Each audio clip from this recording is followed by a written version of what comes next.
Okay, just in case you're only interested in seeing the list, I'm going to go ahead and show both of those real quick before I get into the decks. So here you go. All right, and here is the budget list. You can pause it if you need to. Yo, what is up, guys? You're watching Epic Pokemon TCG. In today's video, guys, what I have for you, I'm going to be showing you the Rayquaza deck that I promised you guys at the end of my Battle Arena deck.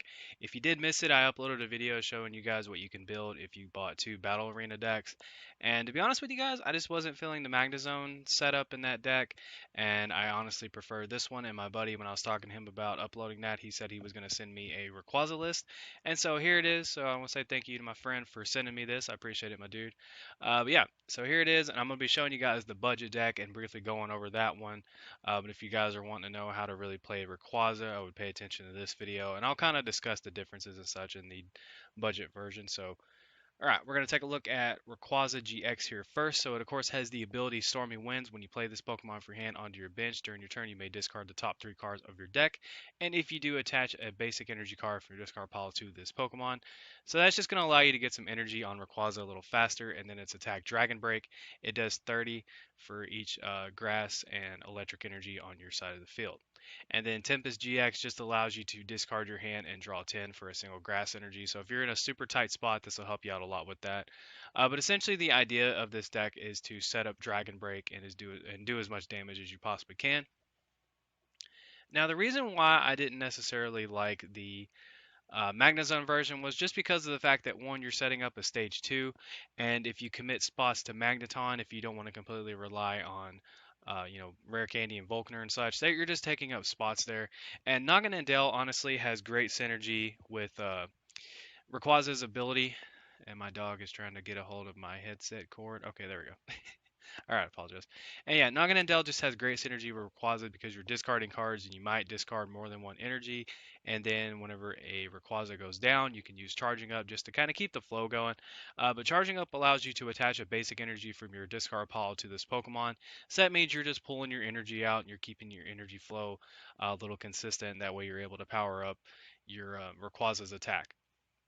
And it also has Turning Point for 80, and if you have exactly 3 prize cards remaining, it does 80 more damage. So essentially what you're going to be trying to do is put energies into the discard pile, so that way you can do more damage with Dragon Break, and Naga Nindel's ability is going to be pulling stuff out. And then we also have some other Pokemon here to help out, like Tapu Koko Prism Star, which is in the Elite, or the Battle Arena deck, almost said Elite Trainer box, but it's in the Battle Arena deck. And basically whenever you have this on the field, you can discard it and all cards attached to it, and you choose 2 of your bench Pokemon, and you attach electric energy from your discard pile to each of them, which is really nice. And it has Mach Bolt for 120 in case you do need to attack with it. And then on top of that, we have Shaman. So Shaman's actually very similar to Rayquaza in the sense of its attack, and it has Flower Storm for 2 grass energy. It does 30 times the amount of basic energy attached to all of your Pokemon. Shaman is just a one prize attacker that essentially does the same thing as Rayquaza, and so it's kind of like a good addition just because it's a one prize attacker. It takes 1 less energy. Yes, it is 2 grass energy, but at the same time, it can still dish out as much damage as Rayquaza, so that's really nice to have. So that's just in here. Also, it's a good Keldeo counter if you need something to counter that. But we also have 2 Dedenne in here. I think you can get away with 1. If you only have 1 Dedenne, you can definitely get away with 1. But it's in here honestly for that consistency, and you can even attack with it, which is really nice. But yeah, whenever you play this down, you can discard your hand and then draw 6 cards, which is really nice, and it has Static Shot for 50. And then Tingly Return GX, it does 50, and your opponent's active Pokemon are paralyzed. Put this Pokemon and all cards attached to it into your hand, so that just allows you to keep reusing Dedenne. But this is basically just going to kind of make your deck work a little faster. And next up, we have Zeraora. This can also be another attacker you can work with, but really this is going to be in here for Thunderclap Cheeks Zone. So each of your Pokemon that has any electric energy attached to it has no retreat cost, so that is going to allow you to just pretty much free retreat at will, which is really nice. Plasma Fist does 160, and this Pokemon can attack during your next turn, which is alright, because if you're using Plasma Fist, then obviously you have electric energy on this, so you can retreat it. And then Full Voltage GX attach 5 basic energy from your discard pile to your Pokemon in any way you like. So, yes, the GX attack is going to be very helpful just because it allows you to, get some extra energy back onto the field. So yeah, Zero Aura is actually going to be serving a few purposes in here as a secondary attacker, a free retreater, basically just allowing your Pokemon to kind of move around, and then it's going to be getting your energy back, which is really really nice. Zero Aura is a very good addition. And next up, we have Dawn Wings Necrozma. This is only in here for evasion. It just allows it to become in the active spot. If you have electric energy attached to it and Zero Aura out, you can retreat it, which is extremely helpful.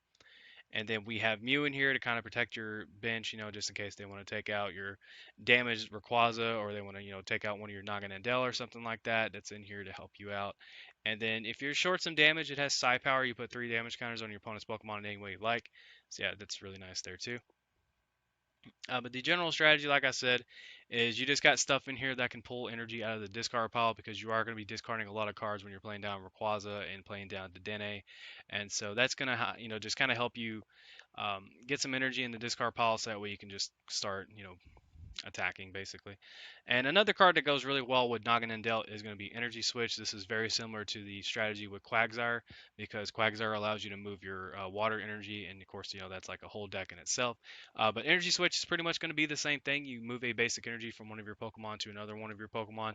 So this is going to allow you can use Charging Up, and you can actually move that energy off of Naganadel to like a Rayquaza or something. Or, if you have a grass energy on Shaman, you can energy switch a grass energy over to Shaman. Or, there's all kinds of different scenarios you can do. Or if you're just, you don't want to attack with something anymore and it's just sitting on your bench, you can energy switch an energy off of it. Or if you have 2 energy on Rayquaza, so on and so forth. You guys get the point. So yeah, it's going to allow you to have a little flexibility with your energy. And then we also have B-String. This is another reason why I honestly really prefer Naganadel over the Magnezone. It's because you can abuse cards like B-String. So if your first Rayquaza goes down, your opponent goes to 4 prize cards. You can B-String if you have Naganadel out, and then you can potentially set up for a return KO, which is extremely nice. And also, it's going to thin your deck out. Next up, we have 3 Cherish Ball. This can honestly search Rayquaza, Dedenne, Zero Aura, and Dawn Wings Necrozma. So just a free little searching card there. And then we have Mysterious Treasure. This is going to allow you to grab Rayquaza, Poipole, and Naganadel, along with you being able to potentially discard an energy into your discard pile for charging up. Yeah, discard a card from your hand, search for a Psychic or Dragon type. Very very nice addition. And honestly, that's another reason why I prefer this version over the Magnezone. I can't stress that enough. I think this is honestly the best version. But we also have Reset Stamp here, just to kind of, mess with our opponent's hand, because we are giving up like 2 prizes, whenever they get knocked out. So yeah, a little disruption never hurts. So we have a couple stadiums in here. The first one is going to be Ultra Space. This is pretty much just going to be able, or it's going to allow you to search out your Poipole and your Naganadel, and it's going to be a counter stadium. So, that's really nice. And then we have Viridian Forest in here. I just actually got a second Dedenne before I started recording, and I took out one of the Dedenne, because I only had one on here, and I replaced it with a third Viridian Forest. But yeah, so before I even started recording, I had 3 in here, but Radiant Force is very helpful. Once during each player's turn, that player may discard a card from your hand. If they do, search your deck for a basic energy card. So you can use this, like let's say you're about to use a Dead Change or something like that. You can play the Viridian Forest, get an energy to your hand, Dead Change, discard the energy, charging up, or Dance of the Ancients or something like that. You can use that, or if you just need an energy period, you can search it out with Viridian Forest. Very helpful stadium. And like I said before, it was 1 Dedenne, 3 Viridian Forest, because his list has 2 and only had 1 on here. But I was able to get this little dude, luckily. The supporters are pretty standard. You have 4 Cynthia, 4 Lily, 1 Tate and Liza. I decided to use the Battle Arena art because I think that's pretty cool. Yeah, so that's going to be in here also for a switching card in case you do need that. And then we have Giant Bomb. So Giant Bomb was actually a really interesting / really cool addition to this deck. So yeah, if this card is attached to one of your Pokemon, sorry, my dog started biting me. Anyway, if this card is attached to one of your Pokemon, discard at the end of your opponent's turn. I apologize. Sorry, I was not expecting her to bite me then. But really? Okay, she's still biting me. Alright. If the Pokemon's card attached to is your active Pokemon and takes 180 more damage from an opponent's attack, even if it's knocked out, you put 10 damage counters on the attacking Pokemon.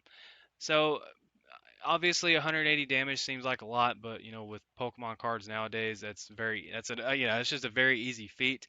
So if your Rayquaza just gets completely spanked in one shot, you have potential to put 10 damage counters on the attacking Pokemon, which means when it comes back into your turn, you can actually set up a knockout a little easier.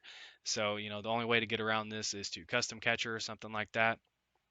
So Giant Bomb, if you throw it on a Rayquaza and you attack and they attack you, you can either knock it out depending on your damage output, or if they retreated and brought up something fresh, then you can use like Charging Up, you can use Dance of the Ancients, etc., to set up a new Rayquaza and just kind of return KO. So Giant Bomb is in here just for that extra damage output. It's a really nice addition to this deck, and I thought it was really cool.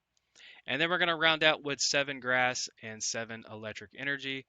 And yeah, now I'm going to show you guys the budget version of this deck, and I'm going to kind of go over some of the changes and such. So I'll see you guys here in a second.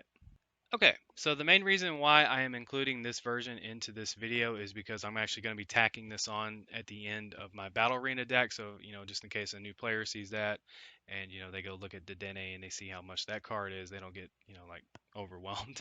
But anyway, so obviously some of the changes in this deck, of course, we took out the Zeraora and Dawn Wings Necrozma setup to run a couple switch. That just gives you some flexibility with your Pokemon. And then instead of the Dene, we actually have 4 Acrobike, so that's in here. And this is a significantly cheaper version, but it's still pretty much like the same thing. Acrobike is going to allow you to look at the top 2 cards of your deck, and if you see like a really good card like a supporter and an energy, you can take the supporter, discard the energy. You have a target for Dance of the Ancients or Charging Up. But essentially, it is the same thing, just minus some of the GX attackers and the GX Pokemon in general. Instead, we just replace those with item cards. Uh, yeah, this is the budget version. I just wanted to show this to you in case you came from my Battle Arena deck. So yeah, here's another option you can do. These cards aren't too expensive. And if you buy the Battle Arena deck, you have everything except for the Shaman, the Energy Switch, Giant Bomb, B-String, Naganadel line, Ultra Space, and I think that's about, oh, and Cherish Ball. So that's like really the only thing you're missing. Oh, and Mysterious Treasure. Yeah. So you've got a large chunk of the deck already, and they're not too expensive. And if you're going to your Pokemon League, B-String and the Naganadel were both league cards, so you can potentially, maybe, possibly get hooked up with those in case your league leader has some of those, or if you have some people there that are just like, oh, I have these old ones I'm not using anymore. There you go. So yeah, there's definitely options, and it's not too expensive anyway. But I wanted to go ahead and include this just in case you did come from that video. But yeah, so that's all I got for you guys. I just wanted to go ahead and upload this since I honestly just flat out did not like the Battle Arena deck setup that they had for that. I think that it's pretty blatantly obvious which one is the superior out of those two. I think if they would have went with the Naganadel version, it wouldn't have been as bad, but yeah. Alrighty, well, I just want to say thank you guys so much for watching. If you did enjoy it, make sure to give a thumbs up and subscribe if you're not already subscribed. I'm going to throw in one more but yeah, because I just realized I said that probably 1,000 times in this video. I apologize. But anyway, thank you guys all so much for watching. Take care. I love you. And this is Epic Pokemon TCG signing out. Don't forget to like, follow, and obey.